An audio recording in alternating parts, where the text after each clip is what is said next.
We'll kick off Phil Gibbons. Really? Yeah, it's you. You're on. Okay. With the very first panel. Thank you. Take this one, or shall I just sit down? So, okay, I don't get a chair. That for the panel, so I'll stand up. Okay, fair enough. Oh no, I'm over there, so there we go. Wonderful. It's been a while since I've been at one of these meetings. I'm a long-standing member of community media, having with my colleague there, Joanne, set up, 14 years ago, Bristol's first community radio station, BCFM, that's still going strong and thriving and doing really well, which has spawned many other community radio stations, and then working with the likes of Dom and Danny and other people in the room here through the CMA and Pippa, of course. I've stepped back over the last number of years. Other things have taken over in life, but I'm so pleased that Dom asked me to come and help out today, because I'm still inspired. I am now just a presenter, and I use the word just knowingly there, because there's no such thing as just a presenter on a community radio station, because what goes along with that? Well, I help with funding bids. I help him facilitate other things within the station. I'm recently working with Joanne, who's just taken over GFM down the road in Glastonbury. So it's great to be amongst friends today. So I'm going to shut up, because it's not about me. We have three great talkers today, and Dom Chambers. Sorry, I had to put that one in. So the way it's going to work is we're going to have short presentations from each of the people, and then if it's right, I'll take one or two questions for that person. But if you want to hold on to the questions, because we will then stimulate some conversation around everything afterwards as well, okay? So I'm going to call up the first presenter, Dave Englefield, who's from Sedgemoor FM, our local station. Dave, where am I? There he is. Fantastic. Do you want the microphone? Are you going to sit down and present? Okay, fantastic. I'm going to use the red one, because red's my favourite colour. Good morning, ladies and gentlemen, and those of you who maybe identify as something else, as we have to say these days. It is, after all, 2018, and we have to be very politically correct. Welcome along to our humble home. Our actual studios, which if you want to see, are pretty much below where we're stood at the moment, unless you're at the back, in which case you're actually sat above the cafe. Nick, can you just get my boot up on for me? Sorry, we've got about 1,000 presentations all on the one laptop this morning. Now, for those of you who do want to have a look around later, I'm quite happy to show you around all the different bits and pieces that go on here.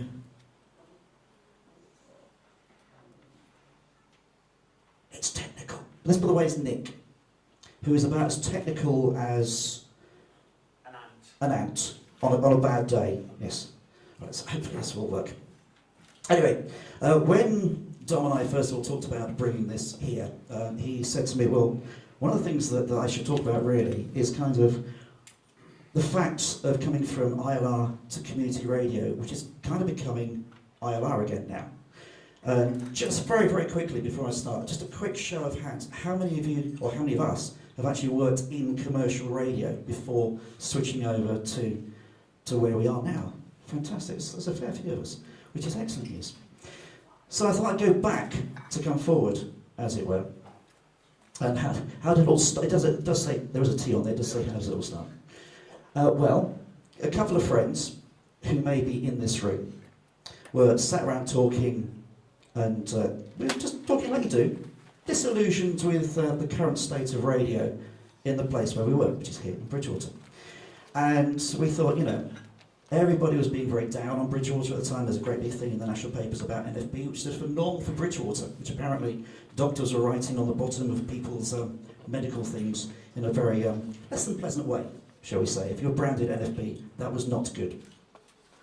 So anyway, we decided we'd do something about it, but we couldn't do it all by ourselves due to the fact that he's an ex-car salesman. Enough said. And I know music, but I couldn't wire this lot together.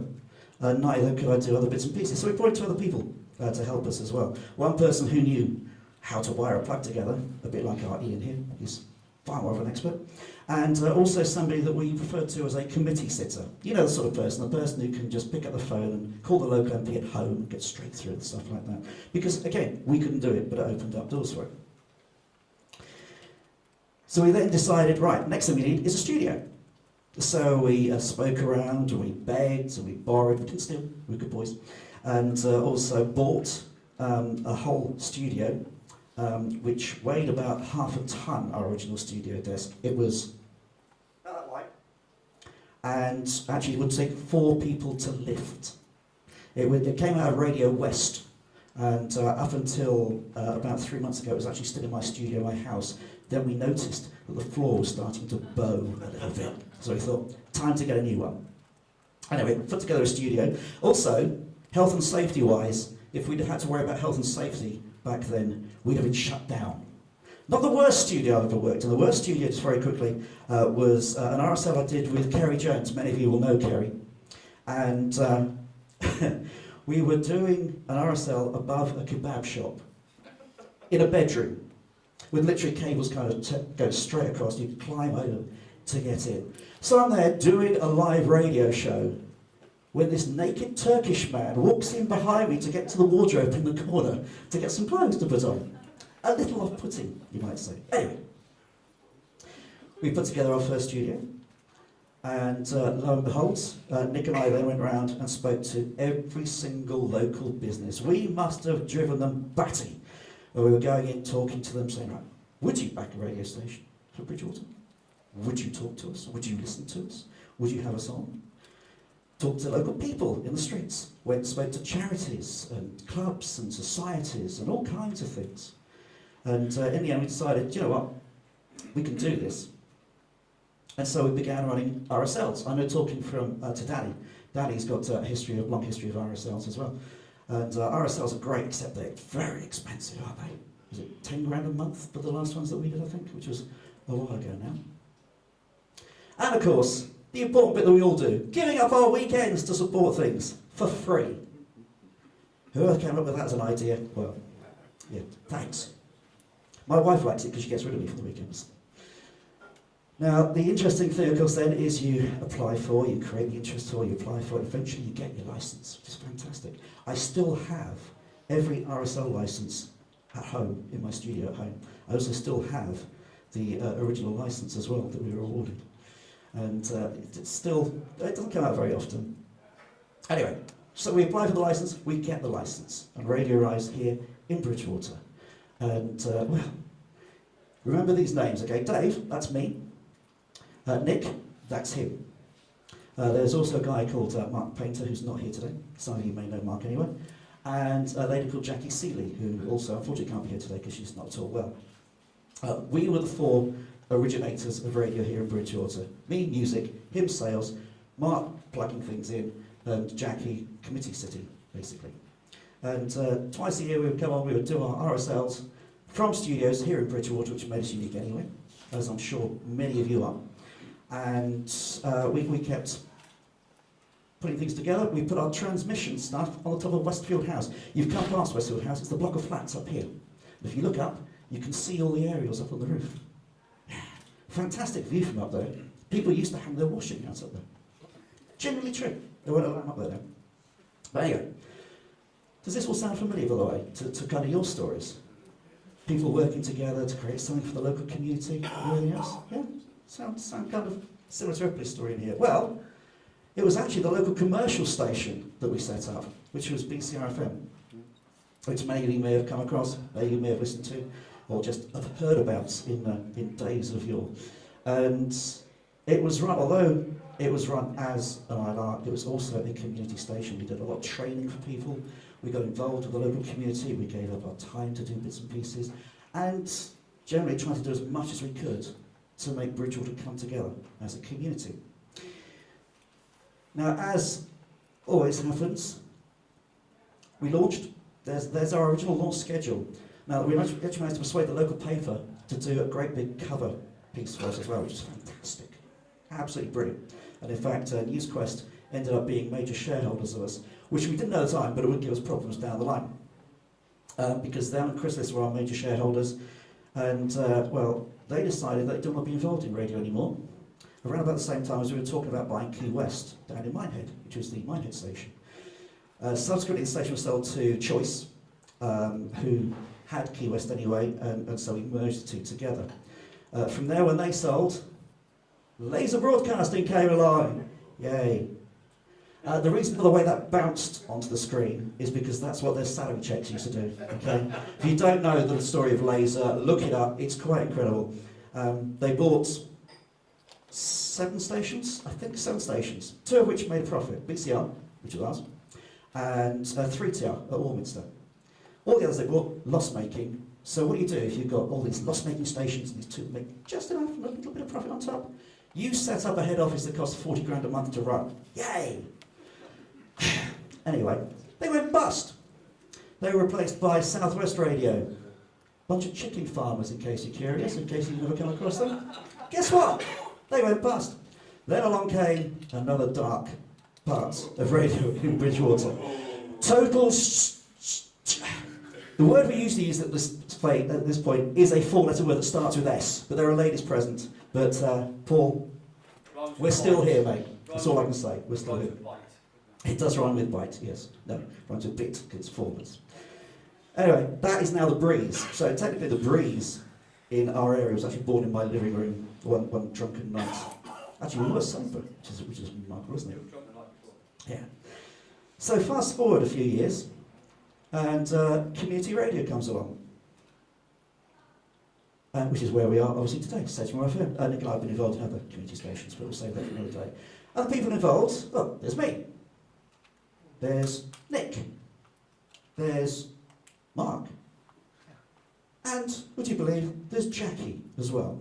The 4 people who set up the original commercial station here in Bridgewater are now heavily involved in the community station in Bridgewater, which, to be fair, had we been able to have gone for a community licence back in the 1990s, when we originally started, we would have gone for a community licence because that's where we belong, that's where we sit, that's where we feel happy. And here we are, 22 years after our first RSL, we have studios in Bridgewater, just like before. We have a transmitter site at Westfield House, up on West Street, just like before. And guess what? We still get to give up our weekends to do attend events all over the place for free. Thanks. We didn't get that quite right, really, did we? It's, we kind of come full circle, which is why Dom said ILR to community radio to ILR. Because of the way we run things, local people don't know the difference between community radio and local radio anyway. We're judged by what comes out the speakers.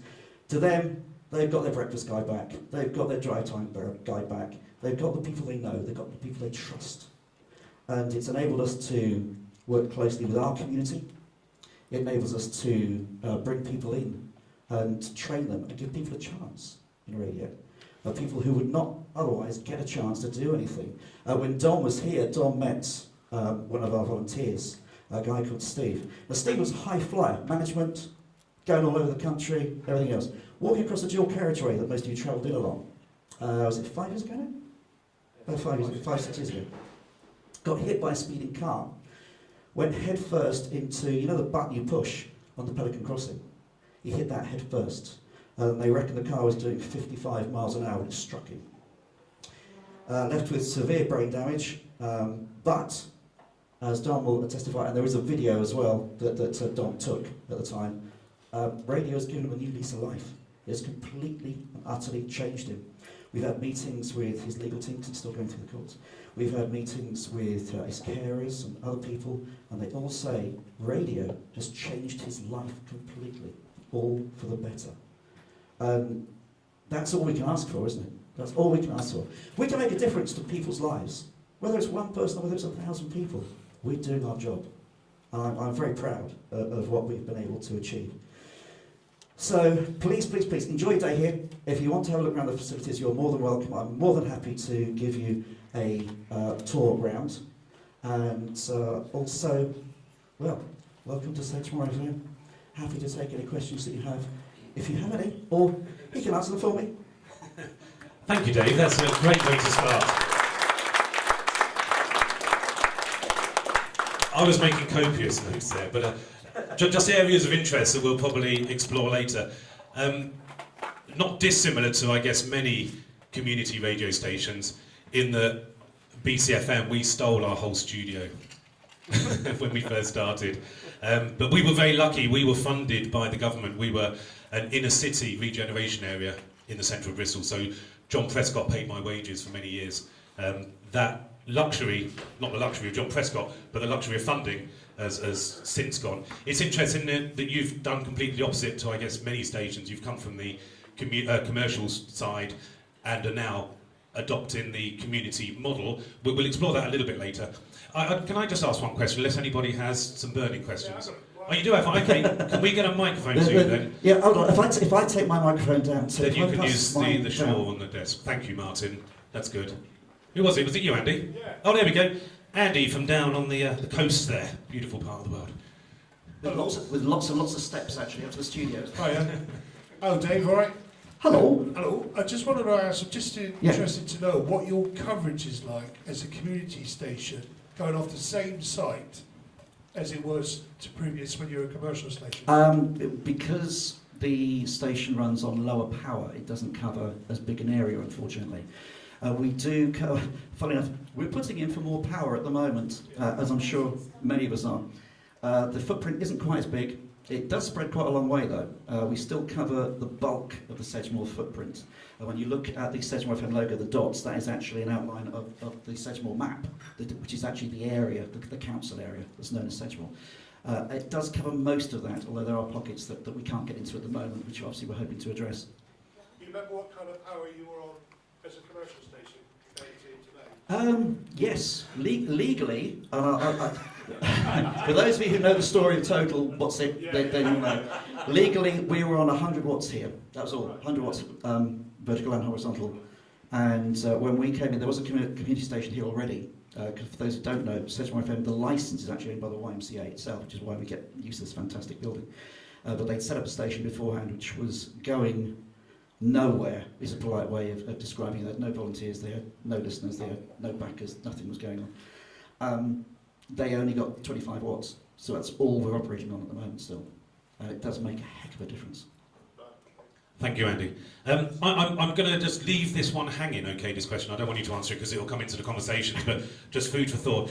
You said something really interesting there, that I used to have great discussions with Joanne when we were setting up BCFM and in the first few years. I was always about the person behind the microphone and what we were doing for them and how we were changing their lives. Joanne was saying, but it has to sound good, what comes out the speakers, because that also changes people's lives. You said you're governed by what comes out the speakers. I've always been an advocate of, actually, no, the funding comes from the people that we work with, the beneficiaries, the outcomes, sorry, all these buzzwords. And I think we'll explore this later, but the commercial model of community radio is a bit of a confusion for me. So hopefully by the end of today, we would have explored that a little bit around that. I'll just leave that one hanging there. Different models of community radio is the subject of this morning's session, and a different look at that, all the way down the M4 there, Wickham Sound, Programme Director Pippa Sawyer.